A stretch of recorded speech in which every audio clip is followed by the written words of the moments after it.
या बातमीचे प्रायोजक आहेत हॉटेल बडे पीर। आमचा पत्ता विजापूर वेस आणि दुसरी शाखा जिंदाशाह मदार चौक, सोलापूर। सोलापूर शहरातील एका टेक्स्टाईल एजंटला ऑनलाईन ट्रेडिंगमध्ये मोठा नफा मिळवून देण्याचे आमिष दाखवत सायबर गुन्हेगारांनी तब्बल 68,26,000 रुपयांची फसवणूक केल्याची धक्कादायक घटना समोर आली आहे। या प्रकरणी किरण नागनाथ कोटा, वय 49, राहणार रंगराजनगर, मार्केट यार्डामागे, सोलापूर यांनी शहर सायबर पोलीस ठाण्यात फिर्याद दाखल केली आहे। पोलिसांनी दिलेल्या माहितीनुसार 19 एप्रिल रोजी सायंकाळी किरण कोटा हे घरी असताना फेसबुक पाहत होते।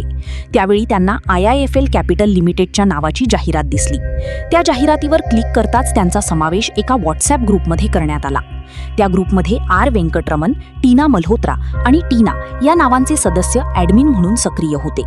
यानंतर संबंधितांकडून कोटा यांच्याशी व्हॉट्सॲपद्वारे संपर्क साधण्यात आला। DMA अर्थात डायरेक्ट मार्केट ॲक्सेस खात्याच्या माध्यमातून ऑनलाईन ट्रेडिंग करून मोठा नफा मिळवून देण्याचे आश्वासन देण्यात आले। ट्रेडिंगची प्रक्रिया आणि नफ्याचे गणित विश्वासार्ह पद्धतीने समजावून सांगितल्याने कोटा यांनी त्यावर विश्वास ठेवला। फिर्यादीला शेअर मार्केटची प्राथमिक माहिती असल्याने त्यांनी विविध व्यवहारांद्वारे मोठी रक्कम गुंतवली।